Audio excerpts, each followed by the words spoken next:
Pokemon has gone back to 2005 in Paldea Evolved, reprinting powerful cards such as Rocket's Admin and Scramble Energy, and new cards in Reversal Energy and Iono. In today's video, we're going to go over the 2000 player Champions League Niigata event, and we're going to go over the top 8 list and see what did well with the upcoming Paldea Evolved standard format. Our 8th place player was rocking Fusion Strike Mew, and this is definitely a Fusion Strike Mew list that we've been accustomed to for a while, but the big change we have seen, instead of a usual like Roxanne or maybe a second judge, we see a one of Iono. If you're unfamiliar with it, Iono makes both players shuffle their hands and put them at the bottom of their deck, and then they draw a card from the top of their deck for each prize card they have left. So this is basically like a combination of N and Marnie, and it's very different from N, where if you're thinning out your deck from N, you just want to dump all your bad cards, whereas with Iono, I don't want to Ultra Ball for Luminion if you're on Iono and put it to the bottom, because I'm going to take one out of my deck. So I think Iono is generally a more higher skilled card to play against and use than N ever was. So it's definitely, I think, a breath of fresh air for the competitive card game that's basically been, I feel like, dumbed down a lot in the recent years. But speaking of dumbed down, we have Fusion Strike Mew, which definitely I would say is probably, it's definitely not as skill intensive as DTE Mew, but it's still sometimes a complicated deck to sequence. We're seeing a split with the 1 Crystal Cave, 1 Lost City, 1 Path to the Peak. Clearly still valuing the Crystal Cave in that Lost Box matchup, and Avery obviously is still strong with all those evolving decks roaming around. It seems like Fusion Mew is never going to die, and I guess Iono is another nice card to add to the deck list. Our 7th place player was rocking Goodra V-Star, and as a passionate Goodra player, I am kind of discombobulated when I see this list. I see a 2-2 Goodra, and I sort of cringe because I love my thick 3-3 Goodra right now. And this is like kind of like a single prize Lost Box that like sort of happens to be playing Goo. Like we see the Sableye Cramorant, which is like our classic like Lost in Box cards, but Goodra's not usually rocking Sableye. Even seeing Izalmazenta make an appearance. The new Spiritomb is like taking the place of Drapion as our hard Mew counter. That Spiritomb makes all basic V Pokemon in play have no ability, so obviously shutting off Genesect. But I'm like sort of struggling to see like the reason why you'd run Sableye and Goodra. Like if you're like trying to beat those, like you're trying to beat like Gardevoir and other Lost in decks with Sableye, then like I feel like Goodra already has a solid time into those decks. Like your Gardevoir matchup isn't great, but still I'm just not sold on Sableye's overall value into the deck, especially because you're not as explosive as other Lost in Box decks, getting to like 10 on turn 3 all that frequently. And I'm also confused on how valuable Roxanne is, like now with Iono in format, because Roxanne, while like the shuffle draw 6 and 2 is like obviously better when our opponent has 3 prizes, like it's going to allow you to get into the game earlier. Like if you draw that Iono in your open hand, you actually can draw cards with it, and also it's much more powerful late in the game, which we can like force our opponent down to 1 prize with all these single prizes in the deck. So I'd be curious to know why this player opted to rock Roxanne over Iono. But and then there's one Artisan, I think is what Artisana. I don't remember what that stadium was called, but either way, let's once in your turn, either player can search their deck for a basic Pokemon and put it onto their bench. It's obviously a great way to establish your board. It's another way to find Comfey. But is it better than third Nest Ball? I don't know. I've never played this format. And then 2 Jet Energies. Jet Energy, the Pokemon you attach it to can just yeet right into the active spot. So it can serve as like a switch card and a retreat option on a Comfey. Like Goodra has colorless and its attack cost, so it just seems like an overall a pretty solid card in this deck. I'm also intrigued why they opted to run Swish Cart over Physical Switch, because it's just 4 less cards to move your Goodra V-Star around.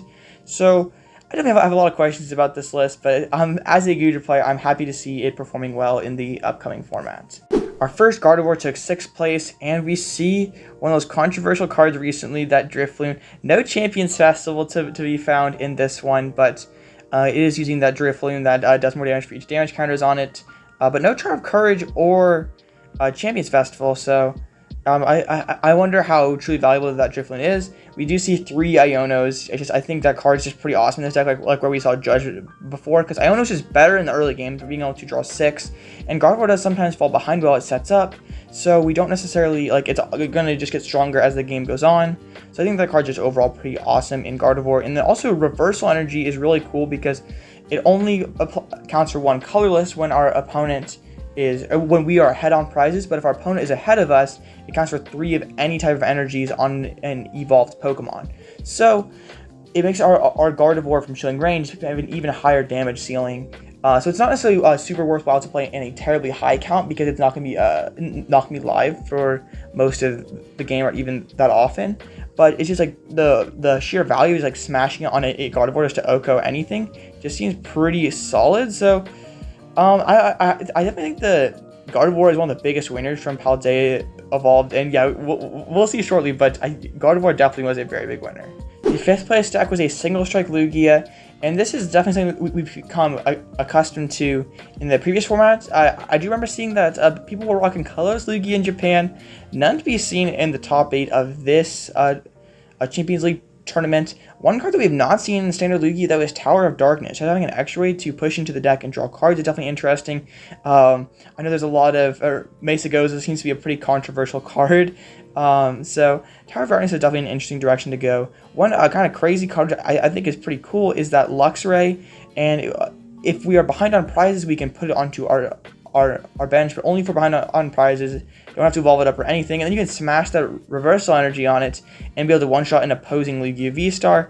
So I think it's a pretty interesting card. I don't know how consistent it is. I mean, I'm sure it's pretty unexpected and powerful in that matchup. So, like, is that 2-card tech worth it? Like, how does it swing a lot of percentage points in that mirror match? I have to say so if this is like the best performing Lugia list, but other than that, we see a fairly standard pre-Paldea Evolved Lugia deck with 2 Lumineon, 3 Boss, 1 Burnett, Heavy Ball Search with the Aromas, Ultra Balls, and Nest Balls. So like this like sort of archetype has definitely stood the test of time, and very interesting to see that Luxray tech package coming into the Lugia V-Star deck.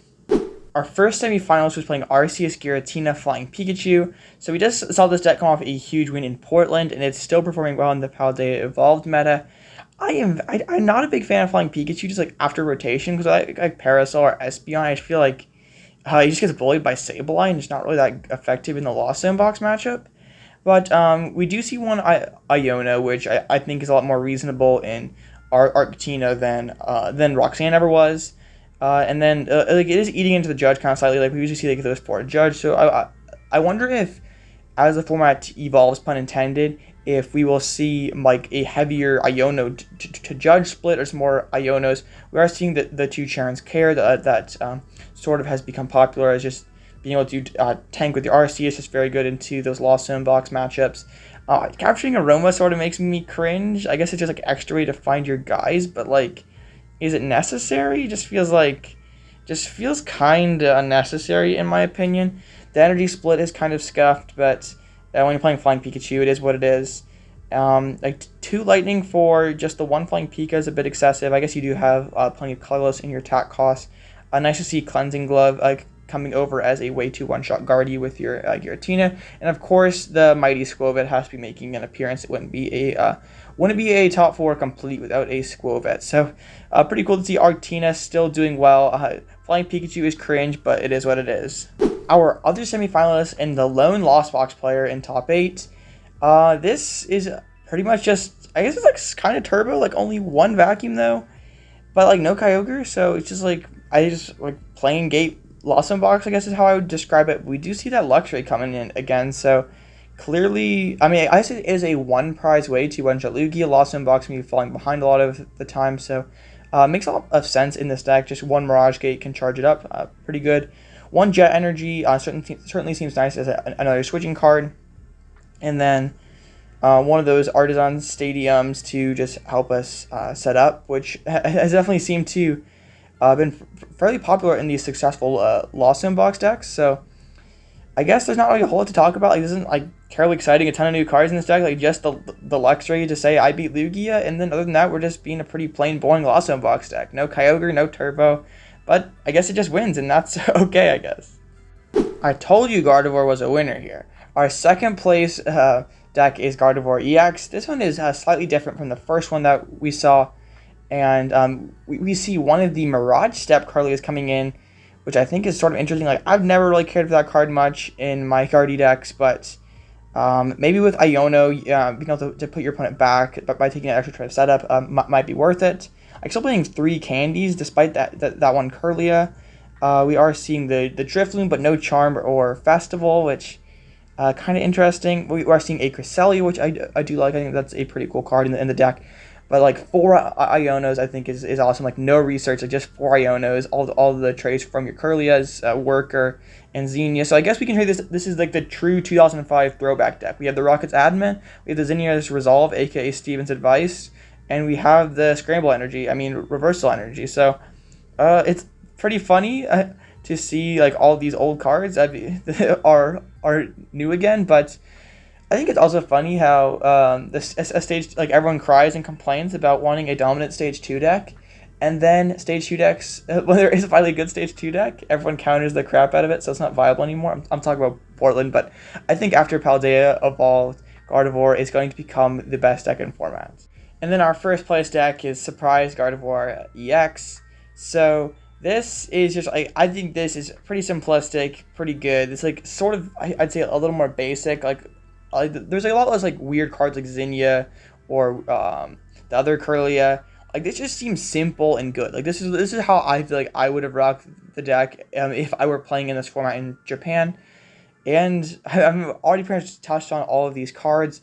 Like one memory skip Ralt is pretty cool for like any like weird Vulpix or stuff like that comes out. Temple of Sinnoh, Collapse Stadium. Like these are all cards that we've seen before in Gardevoir. We're just playing Iono instead of Judge basically, and then playing one Reversal Energy to stick on our baby Gardevoir. So what do you guys think of what went down in Japan? Do you agree with me that Gardevoir EX is going to be BDIF post Paldea Evolved, or do you have other opinions? I'd like to know. Leave them in the comment section down below. I would leave a link to the Limitless if you want to see any of the other top 16 decks. And if you have any sort of suggestions, I'd appreciate it if you leave them in the comment section. And if you enjoy this kind of content, please consider liking, subscribing, all that fun stuff. Supports me, goes a long way. And yeah, this is all I got for today, guys. I hope you progress your day. And this has been Alloutblitzle, and I'll catch you in the next one.